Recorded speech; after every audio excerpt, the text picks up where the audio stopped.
Next we'll be seeing second type of asymptotic notation, that is a big omega notation. Okay, so I'll write here big omega notation. Okay, now this big omega notation, it is used to find out lower bound of a given function. Yes, used to find out lower bound of a given function, Okay, now suppose first we'll write the definition. Okay, उसका definition देख लेते हैं. So definition बोलता है कोई भी हमारे पास function given है, let the function be Tn.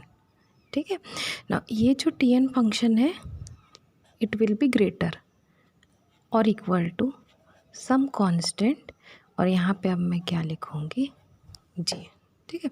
So this Tn function is greater than equal to some constant c into Gn. ठीक है, जहाँ पे ये जो मेरा c है ये ग्रेटर देन क्या होगा आपका 0. ओके, c जो है ग्रेटर देन 0, और हमारे पास एक वैल्यू होगी n, और इसकी वैल्यू जो है ग्रेटर देन इक्वल टू क्या होगी n0. तो जब भी n0 से ग्रेटर होगी n की वैल्यू, इन दैट केस आपका जो ये जो फंक्शन गिवन है ये ग्रेटर होगा किससे, आपके c इंटू Gn से. If this is the case, तो अब हम लिखते हैं Tn equal to big omega g of n. ठीक है, तो this is my omega notation. ठीक है, तो किसी भी फंक्शन का मिनिमम बाउंड या मिनिमम जो भी वैल्यू मिनिमम किस क्लास में लाई करेगा उसको फाइंड आउट करने के लिए हम यहाँ पे बिग ओमेगा नोटेशन. ठीक है, क्लास देखिए, दिस इज़ द स्मॉलेस्ट, और ये क्या है हाई. जितना ये इंक्रीज़ होते जाएगी आपकी कॉम्प्लेक्सिटी भी प्रॉब्लम की क्या होती जाएगी, इंक्रीज़ होते जाएगी. ठीक है, तो ये क्लास है आपका. सो इस क्लास में से कोई एक वैल्यू मुझे मिलेगी और मेरा that will be my lower bound. ठीक है, that will be my lower bound for a given function. Okay, so इसका एक एग्जांपल के साथ हम लोग सॉल्व करते हैं. ठीक है, ना देखो यहाँ पे सबसे पहले क्वेश्चन एक लिखती हूँ. ठीक है, यहाँ पे मैं लिख रही हूँ Tn equal to 7n plus 5. अब इसका मुझे ओमेगा नोटेशन निकालना है. तो सबसे पहले हम यहाँ पे लिखेंगे this 7n plus 5 greater than क्या होगा आपका 7n. ठीक है, क्योंकि देखो अगर n की वैल्यू अगर आपकी 1 हुई तो ये क्या हो जाएगा 7 प्लस 5 आपका ज़्यादा हो जाएगा. फिर n की वैल्यू 2 होगी तो 14 प्लस 5. तो कभी भी आप इस इक्वेशन में n की वैल्यू जो भी लोगे है ना, वो ग्रेटर हो जाएगी आपकी ये वाले इस टर्म से. ठीक है, तो अगर आप ध्यान से देखेंगे ये मेरा Tn है. ठीक है, ये ग्रेटर है 7 into n. This is my c, this is my Gn. तो अब मुझे मिलेगा यहाँ पे c इक्वल टू 7. ठीक है, और मुझे क्या मिल गया, Gn इक्वल टू कितना मिल गया n. ठीक है, तो बिग ओमेगा नोटेशन में हम अब इसको लिखेंगे Tn equal to omega g of n.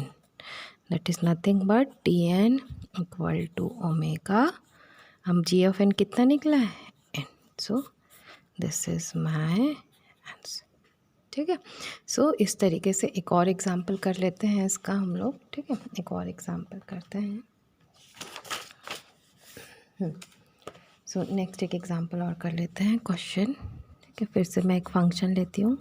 यहाँ पे मैं fn ले रही हूँ function. fn equal to 5n cube plus n square plus 3n plus 2. ठीक है, तो अब ये जो 5n cube okay plus n square plus 3n plus 2, ये क्या होगा आपका, लेस होगा किससे, 5n क्यूब से. ठीक है, तो n की वैल्यू अगर आप 1 ले लो. ठीक है, तो n की वैल्यू अगर 1 ले लोगे तो अगर सब में पुट करोगे तो ये वैल्यू हमेशा सॉरी ये उल्टा करेंगे, ये वैल्यू जो है हमेशा ग्रेटर होगी किसकी, आपकी 5n क्यूब से. ठीक है, तो ये जो है ये मेरा जो पूरा स्टेटमेंट है ये मेरा क्या है यहाँ पे fn greater than 5 into n cube. So this is my C, this is my Gn.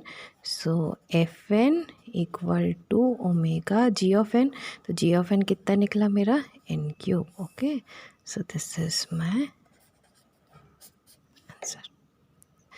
Okay, और इसका जो ग्राफ होती है, ठीक है, इसका ग्राफ कुछ इस तरीके से होती है. इसी ये आपका n, ये इनपुट है, ठीक है. अब सपोज़ ये वैल्यू ऐसे, ये आपका एफ एन जो भी गिवन फंक्शन है वो, ठीक है.